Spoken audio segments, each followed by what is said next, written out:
Hello dear students, welcome to the class on drugs acting on uterus. So in this today's class, you will be learning about the various drugs which are acting on the uterus. So coming to the specific learning objectives for today's session. So at the end of the class, you should be able to define uterine stimulants and uterine relaxants, and you should be able to classify uterine stimulants. So basically this session will mainly concentrate on the uterine stimulants. Should be able to describe the pharmacological actions of oxytocin and its physiological role, and you should be able to explain the uses of oxytocin, and you should be able to discuss the adverse effects of oxytocin.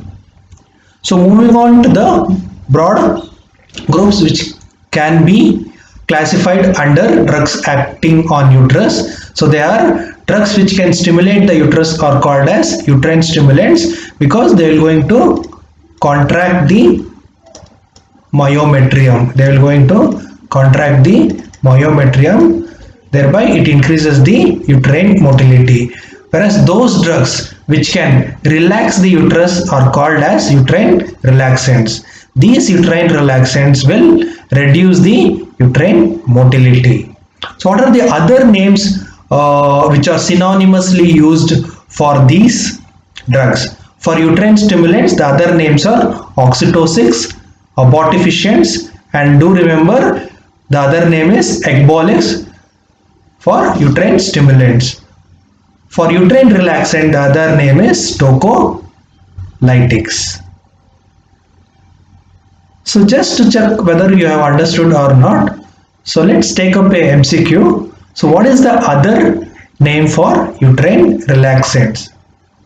So oxytocic is a uterine stimulant, tocolytic is a uterine relaxant, other name for abortifacient is a uterine stimulant. So all the above option cannot be the answer. So the answer for this MCQ is tocolytics. So coming to the classification of uterine stimulants, so they are classified into three major groups. So those drugs which are obtained from posterior pituitary, that is, those are the hormones. Examples are oxytocin, desamino-oxytocin. Under ergot alkaloids, you have got amine derivatives like ergotamine, ergometrin, and the derivative, that is methyl ergometrin. Under prostaglandins, you have got prostaglandin E2, that is dinoprostone, prostaglandin F2 alpha, that is dinoprost, 15-methyl prostaglandin F2 alpha, that is carboprost, and misoprostol, which is a prostaglandin E1 analog. So today in this class we'll mainly concentrate on the oxytocin. So just we'll take up one more MCQ. So which is the ecbolics obtained from the posterior pituitary? So ecbolics, you know, ecbolics means it is a uterine stimulants. So what is carboprost? It is also a uterine stimulants. Ergometrin, it is also a uterine stimulant. Oxytocin, it is also a uterine stimulant. Dinoprost is also a uterine stimulant, but only the oxytocin is derived from the posterior pituitary. So the answer is option C. So coming to the regulations of oxytocin, so from the posterior pituitary hormone, there will be release of two hormones, that is ADH, antidiuretic hormone, or it is also called as arginine vasopressin, that is AVP, and one more is the oxytocin. So just let us see what are the stimulus which will lead to secretion of the oxytocin from the posterior pituitary. So whenever there is a stretch in the uterus or cervix, will lead to stimulation, will send the signal to the hypothalamus. From the hypothalamus, the signal will reach the neurons, that is paraventricular nucleus and supraoptic nucleus. So these are the nerve cell bodies. These are the nerve cell bodies. So signal from the hypothalamus will going to stimulate the nerve cell bodies which are present in the paraventricular nucleus and supraoptic nucleus, and thereby in these nucleus both oxytocin as well as the AVP will be synthesized. So after synthesis they will be transported down along the axon and stored in the nerve endings of the neurohypophysis. So they are stored as a separate neurons as a complex with a specific binding protein, that is neurophysin, to form a granules. So from this, whenever there is stimulation occurs, so there will be release of these hormone from the posterior pituitary. So there will be release of oxytocin. This oxytocin will going to stimulate the uterus, thereby it bringing uterine contraction. So other mechanism which will release the oxytocin from posterior pituitary is any mechanical stimuli or suckling can stimulate hypothalamus, in turn which can stimulate the nerve cell bodies in the paraventricular nucleus and supraoptic nucleus, thereby synthesizing the oxytocin, and oxytocin which is stored in the posterior pituitary will be released and which will act on the mammary gland, especially on the myoepithelium, and it increases the milk let down reflex, or it is also called as milk ejection reflex. So on the other hand, the other hormone, that is ADH, which is released is mainly due to the any decrease in the plasma volume or increase in the plasma osmolarity, or maybe due to the water deprivation or hemorrhage, or maybe due to hypertonic saline infusion. These stimulus will lead to stimulation of the same nerve cell bodies, thereby it will going to synthesize ADH. It will be stored in posterior pituitary, and when the stimulus arises they will be going to release. So released ADH will act on kidney, thereby causing water retention. So coming to the one more MCQ to just understand the concept clear. So select the stimulus which is required for oxytocin release from the following: water deprivation, hemorrhage, parturition, hypertonic saline. So water deprivation is a stimulus which will lead to release of ADH. Again hemorrhage will lead to release of ADH. Here again hypertonic saline will lead to release of ADH, whereas only the parturition here will lead to release of oxytocin. So the option is, which option is correct here? Option 3. So next, moving on to which are the appropriate stimulus which are needed for release of oxytocin and the ADH from the posterior pituitary. So it is the any stretch when the uterus or cervix, coitus, parturition as well as suckling will send a signal to the posterior pituitary. From there there will be release of oxytocin, which brings about some action on the uterus as well as the mammary gland. So on the uterus it leads to contraction, and on the mammary gland it will increase the milk let down reflex or milk ejection reflex.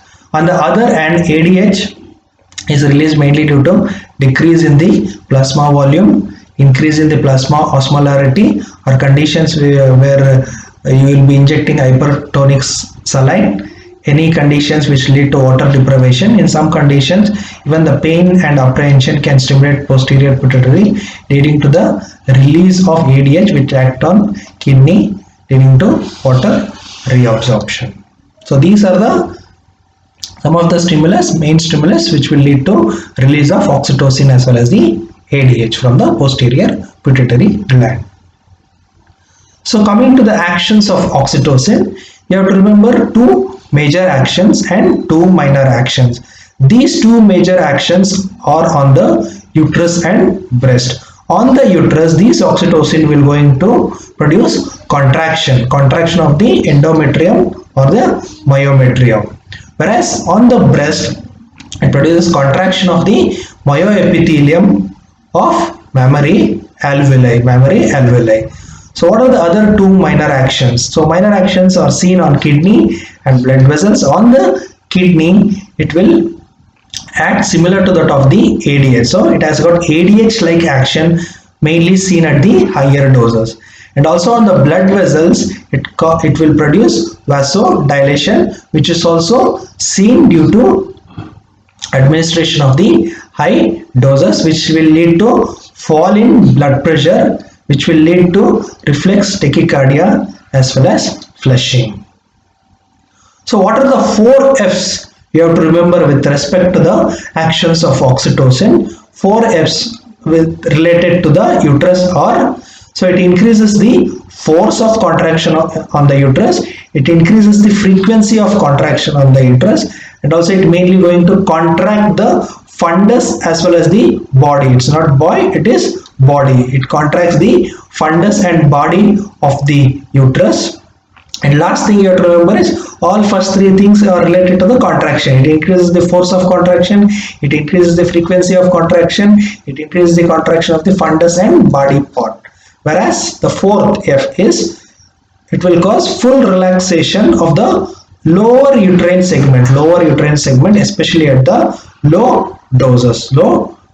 Thereby it will be helpful while induction of the labor without any injury to the fetus. Apart from that, you should also know that estrogen will increase the oxytocin sensitivity to the uterus, and also it increases the oxytocin receptor. This sensitivity will be less during the early phase of the pregnancy. As the pregnancy progresses, the sensitivity also increases and sensitivity decreases after delivering the baby. Whereas progesterone will decrease the sensitivity of oxytocin towards uterus. So in case of non-pregnant uterus as well as in case of early pregnancy, uterus is resistant to the oxytocin action, whereas the sensitivity of oxytocin to uterus will increases mainly during the 3rd trimester as well as during the term. So coming to the MCQ, so that you can understand it in a better way, identify the incorrect. So be careful, identify the incorrect statement about oxytocin. So first statement being, it increases the contraction of the fundus and body of uterus. Whether it is correct? Yes, it is the correct statement. Estrogen increases the sensitivity of oxytocin to the uterus. Whether this statement is correct? Yes, this statement is correct. So next, going to the 3rd statement. So it increases the contraction of lower segment of uterus. So as I discussed, so it mainly causes full relaxation of the lower segment of the uterus, especially at the low doses. So this is the incorrect statement. So it mainly oxytocin will going to decrease the contraction. It will cause relaxation. It will cause relaxation of the lower uterine segment. And next, 4th option, that is, it increases the contraction of the myoepithelium in the breast, thereby it increases the milk let down reflex. Here the incorrect statement being option 3. So coming to the mechanism of action of oxytocin. So once the oxytocin binds to the oxytocin receptor, they stimulate the voltage gated calcium channel, thereby causing calcium influx. And also it stimulates the phospholipase C enzyme, leading to the conversion of phosphoinositol diphosphate to inositol triphosphate as well as diazyl glycerol. This IP3 will going to stimulate the sarcoplasmic reticulum, which will release the calcium. So the released calcium from the sarcoplasmic reticulum as well as the calcium which is obtained from calcium influx will combine with the calmodulin to form a calcium calmodulin complex. These complex will stimulate the myosin light chain kinase in the uterus, thereby leading to the contraction of the uterine smooth muscles. Apart from that, this is the major action. Apart from that, this oxytocin will also increase the release of prostaglandin from the endometrium, and also these released prostaglandin will have contraction on the uterus. Their action on the uterus is contraction, so they are going to contract the smooth muscles of the uterus. So coming to the one more MCQ, so pick the correct statement. Pick the correct statement on the mechanism of action of oxytocin. So let's see which one of the option is correct. So oxytocin increases the calcium influx. So this is the correct statement. This is the correct statement. Second statement, it inhibits the myosin light chain kinase activation. Actually, it stimulates the or activates the myosin light chain kinase activation. Coming to the third statement, oxytocin decreases the release of calcium from the sarcoplasmic reticulum. Actually, it will increase the release of calcium from the sarcoplasmic reticulum. So coming to the fourth statement, oxytocin increases the uterine contraction. This is correct, by reducing the prostaglandin released from the endometrium. Basically, it will increase the uterine contraction by increasing the prostaglandin release. So the correct statement here being oxytocin increases the calcium influx. So coming to the oxytocin physiological role. So in the labor, oxytocin is released during labor, and the uterus is highly sensitive to the oxytocin. However, it does not appear to be obligatory for initiating the parturition. So even in case of hypophyseectomized animal, so labor can occur, but labor will be delayed. So from this it shows that oxytocin has got a facilitatory role on the labor. Apart from this, prostaglandin as well as PAF, platelet activating factors, are complementary to oxytocin. So next, coming to the second physiological role, that is milk ejection reflex. So it is also called as suckling reflex. So suckling reflexly induces the oxytocin. When there is a suckling, there will be induction of oxytocin. This oxytocin which is released from the pituitary will going to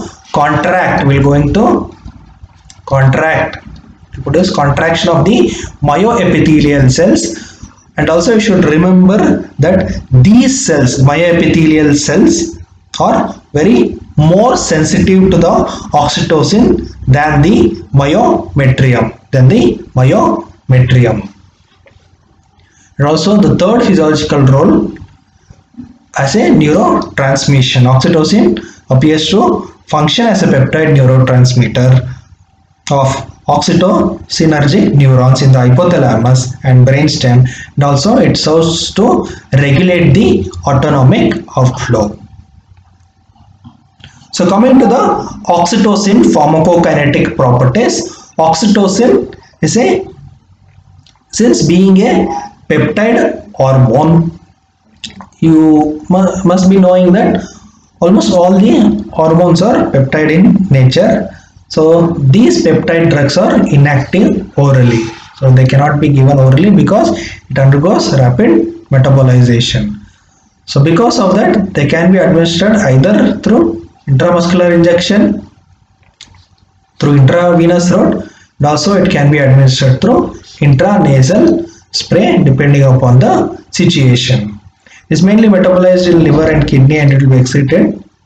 And coming to the T-off, it has got short T-off of around 6 to 12 minutes. And also you should remember, very important, that is during the term the T-off will be further shortened. It is mainly due to the presence of the oxytocin enzyme, oxytocinase enzyme, which will be more during pregnancy, that is in the pregnant uterus as well as in the placenta. So coming to the units, how these units will be given. So one international unit of oxytocin is equal to 2 microgram of pure hormone, and commercially they are produced synthetically. So coming to the one more MCQ, that is oxytocin can be given through following route except. So it can be given through intranasal, it can be given through intramuscular, it can be given through intravenous, but not oral, because they are peptide in nature. So the answer is option 2. So coming to the uses of oxytocin, so there are 5 uses you can remember. I2 PET. So 2I stands for they are used for induction of the labor. They are used in treating the inertia of uterus in case of, that is, uterine inertia. They are also used for preventing postpartum hemorrhage, also to prevent the uterine atony, which can lead to postmortem hemorrhage after cesarean section. Then we have E stands for, it can be used for treating breast engorgement. T stands for test. So there is one more test with respect to oxytocin, that is oxytocin challenge test. So these are the 5 uses. So the major use being induction of the labor in case of uterine inertia and preventing postpartum hemorrhage. So coming to the individual explanation with respect to the oxytocin uses. So what is the oxytocin role in induction of labor? So first point you should keep in mind, when to induce the labor using oxytocin. So it should be induced only in case of post maturity cases or in case of premature cases where there will be toxemia of pregnancy, if the mother is diabetic, if there is erythroblastosis, if the membranes are ruptured, and also if there is a placental insufficiency. So these are the criteria where you should go for oxytocin for induction of the labor. One is post maturity and prematurity. So what will be the dose? So dose will be the 5 international units of oxytocin should be combined with the 500 ml of glucose or normal saline. It should be given through which route? Through the slow IV infusion. Maximum you can give up to 2 to 4 international units. So by this time there will be enough of strong uterine contraction would have occurred. So basically you can start with 10 milli international unit per ml. You can increase up to 0.2 to 2 ml per minute. An important thing what you should do when you use oxytocin for induction of labor is you should closely monitor the uterine contraction so that once the enough contractions have occurred, you can stop the administration of oxytocin. Before administration of oxytocin or before starting the infusion, you need to check for certain conditions. If these conditions are there, you will not be going to use the oxytocin for induction. You should check for whether the presentation is correct, whether the fetal presentation is correct. You should check for whether the fetal lung maturity has occurred or not. There should be no any cephalopelvic disproportion. CPD stands for cephalopelvic disproportion. There should be no any placenta previa. There should be no any fetal distress. There should be no any uterine scars. If these conditions are met, you can only infuse. If these conditions are not met, you cannot infuse the oxytocin. So coming to the oxytocin role in the treatment of uterine inertia. So again you should keep in mind in whom you have to use this only if there is a feeble uterine contraction or if you see the labor is not progressing. If the uterine contraction are feeble or if the labor is not progressing, you can use the oxytocin to induce the labor, but not to increase the normal labor progress. Remember, it should not be used to increase the normal labor progress. And again, before infusing, you should check for conditions like the same conditions which are there for induction of labor. That is, you should check for correct presentation, fetal maturity. There should be no CPD, cephalopelvic disproportion. There should be no placenta previa. There should be no fetal distress. There should be no uterine scars. And you should remember that when you are using oxytocin for treating uterine inertia, you should take care of too much of uterine contraction. So if you increase the dose, there will be too much of uterine contraction, which can lead to damage of both fetus as well as the mother. So because it can cause damage, it should be used in selected cases which are high risk, and also it should be used by special experienced doctors. So coming to the oxytocin, so here this is very important. You should know that why oxytocin is preferred over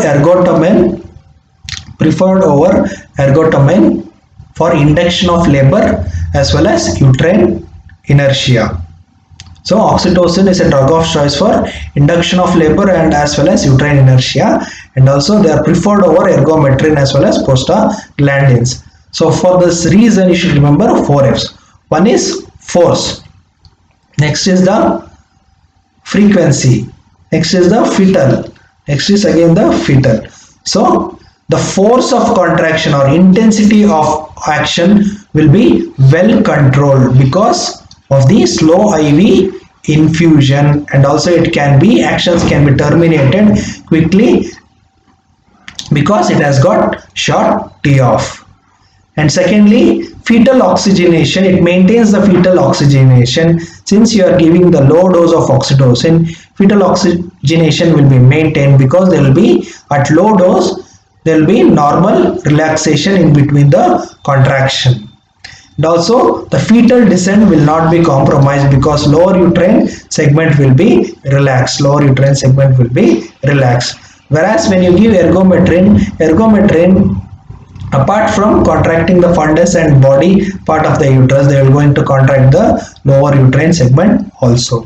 Whereas oxytocin will relax the lower uterine segment. So next, coming to the fourth point, that is frequency of contraction will be constant. Frequency of contraction, uterine contraction will be constant. Thereby, the contraction will be augmented progressively. So remember 4 F's: force, frequency, fetal oxygenation, and fetal descent. So coming to the what is the role of oxytocin in postpartum hemorrhage. So basically postpartum hemorrhage occurs mainly due to the uterine atony. Uterus is not able to contract properly following the delivery, which can lead to increase in the hemorrhage risk, can lead to blood loss, which can lead to shock leading to death. So what happens here is whenever there is a uterine atony, so what happens, this is the myometrium. These are the myometrial fibers which are in the form of meshwork. So in case of uterine atony, these muscles are not contracting, so thereby there will be more blood loss. These are the blood, there will be more blood loss. So when in such conditions, when you give oxytocin, especially you'll be using oxytocin if the female is hypertensive, because ergometrin is contraindicated. So in case of if the woman is hypertensive, tensive. The ergometrin uses contraindicated. In such case, you may need to use oxytocin. So when you use oxytocin, it acts by forcefully contracting the myometrium. It acts by forcefully contracting the uterine smooth muscle, that is the myometrium. Thereby it compresses. So thereby it compresses the blood vessel. It compresses the blood vessels passing through the meshwork. So here, due to the oxytocin action, the blood vessels which are present in between the meshwork are contracted because of the contraction of the myometrium, and thereby it arrests the hemorrhage or bleeding. So this is the main reason why you are using oxytocin in preventing postpartum hemorrhage. So next, coming to the one more diagrammatic representation, this is the blood hemorrhage. This is the cervix. This is the vagina. So this is the uncontracted uterus, and this is the placenta which has been detached from the uterine wall, and blood is mainly due to the severed vessels from the placenta. In such conditions, we will be giving oxytocin 5 international unit. The route of administration depends on the emergency. Usually it will be given through IM, or it can be given through IV infusion for immediate response. So coming to the oxytocin role in breast engorgement. So oxytocin can be effectively used only if there is a insufficient milk ejection reflex. Oxytocin is effective only in such cases, but not when milk secretion is absent. So it will not work if milk secretion is deficient. So it is not effective if there is a defect in the milk secretion. So here the route of administration will be intranasal spray. It has to be given just few minutes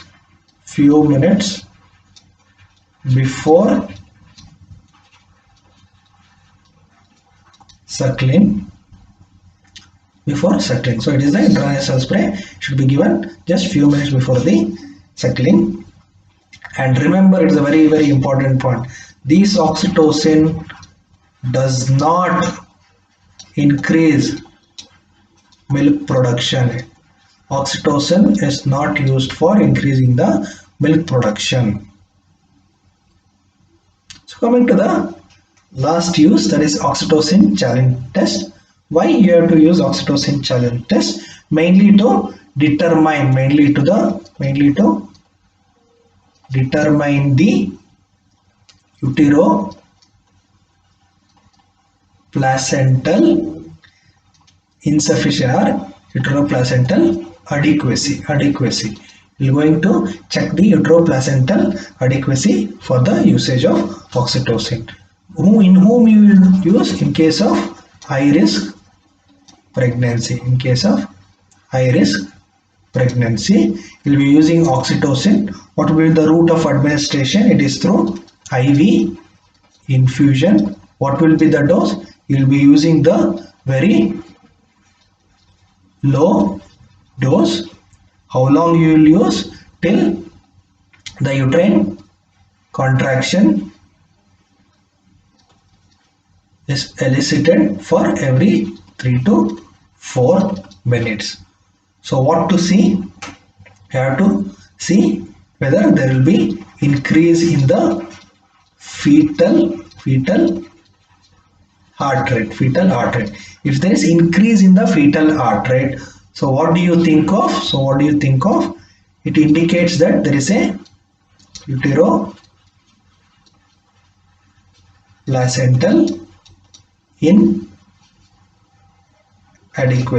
inadequacy. But remember, nowadays they are not used frequently, and procedure also very risky, and it is rarely performed. So coming to the adverse effects of oxytocin. So if you use this oxytocin judiciously during labor, it may produce strong uterine contraction, thereby forcing the presenting part. This is the presenting part, forcing the presenting part through the incompletely dilated birth canal. So what happens if you injudiciously use the oxytocin?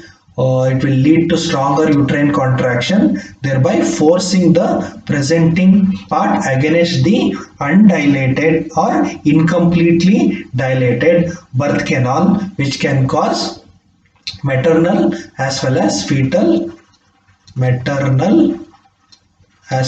fetal soft tissue injury. Apart from this, a stronger uterine contraction in case of incompletely dilated birth canal can also lead to rupture of uterus. You should be very careful. Apart from this, it can also lead to fetal asphyxia, leading to the death of the fetus. And what about the one more adverse effects you can see with respect to the oxytocin? It can lead to water intoxication. At the higher doses, these oxytocin will act similar to that of the ADH. It has got ADH-like action, which lead to increased water retention. This is very problematic when you give oxytocin in high dose, plus if you are infusing IV fluids. Especially it is very dangerous in case of toxemia of pregnancy, and in case of if the individual is having any renal failure or renal insufficiency. So two things you should remember on the uterus and on the kidney. So next, coming to the des-amino-oxytocin. So des-amino-oxytocin is a important drug where it is as a the route being different. The route is available through the buccal formulation. Again, here the uses of des-amino-oxytocin, though it is used through buccal formulation, when compared to oxytocin, it is less consistent in nature, less consistent in action. So what are the uses? It is used for induction of labor. Can be used for uterine inertia. It can be used for promoting uterine involution, and also it can be used to treat breast engorgement. Next, moving on to the what is carbetocin. Carbetocin, you should remember, it is a long acting analog of oxytocin, which is introduced recently for prevention. Recently for prevention of uterine atony after cesarean section, and also to control PPH. It is used for prevention of uterine atony after cesarean section and also to control of postpartum hemorrhage. So remember, it is a long acting analog of oxytocin. You can remember here carb. Cesarean is mainly used in cesarean section if it goes for uterine atony, which is a risk for bleeding. So coming to the one more MCQ for better understanding, select the wrong statement regarding the uses of oxytocin. Oxytocin is used to induce labor in post-maturity cases. Yes, it is a correct statement. Oxytocin is used to augment the contraction in uterine inertia. Yes, it is the right statement. Third statement, oxytocin is used to increase milk production, which is a wrong statement. It's not used for increasing milk production. It's only used for increasing the milk ejection reflex. So fourth statement, oxytocin is used to prevent postpartum hemorrhage. It is the correct statement. The option 3 is the right option for this question. So coming to the summary.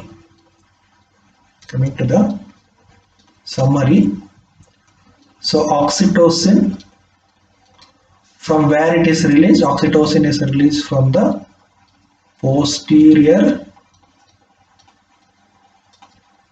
pituitary. So what are the stimulus which will lead to release of oxytocin? So suckling, coitus, parturition, etc. will increase the stimulus on posterior pituitary, which releases the oxytocin. So this released oxytocin will act on mainly on the uterus and breast. On the uterus, you should remember four F's. That is, it is going to cause it increases the force of contraction, it increases the frequency of contraction. Next, fourth is it increases the contraction of the fundus and body part. So all these things will going to cause contraction, whereas next F, that is fourth F, that is it causes full relaxation of the lower uterine segment, especially at the low doses. And also there are 4 F's you should remember. So since it increases the uterine contraction, it is basically used in case of, what are the uses? To induce labor in case of uterine inertia, in case of postpartum hemorrhage, in case of breast engorgement. So it is a drug of choice, which is oxytocin. It's a drug of choice for treating for induction of labor as well as uterine inertia, because it is also preferred over ergometrin. The reason being, you should remember 4 F's. So the force the force of contraction is, or the intensity of action is controlled. Next, the frequency is consistent, frequency of contraction is consistent, and fetal oxygenation is well maintained, and fetal descent takes place because there will be relaxation of the lower uterine segment. And apart from that, should also remember with respect to oxytocin not given through oral route because it is a peptide mainly given through IM, IV, intranasal route. So intranasal route is related with the breast, mainly to treat the breast engorgement. And what are the other two minor actions? Minor actions you can remember is on the kidney, it increases the water retention mainly at the high doses, and also on CVS it causes vasodilation, thereby it causes fall in blood pressure which can lead to reflex tachycardia and flushing. So what is the major mechanism of action of oxytocin? It is going to increase the calcium influx, we are going to activate phospholipase C, thereby IP3 we are going to increase the calcium release from the sarcoplasmic reticulum. The calmodulin calcium complex will going to activate the myosin light chain kinase, which will lead to uterine contraction. Is it clear? So what are the adverse effects which are associated with the oxytocin? One is injudicious use of oxytocin can lead to maternal as well as fetal injury. It can lead to rupture of uterus. Third, it can cause fetal asphyxia, and the fourth, it can lead to death. What is the important thing you should remember with desamino oxytocin? It is given through buccal formulation. So next, what you should remember about carbetocin. Carbetocin is a long-acting analog of oxytocin. It is used for control of BPH as well as the uterine atony. So this is the summary written it in a systematic manner, so you can go through it. So thank you.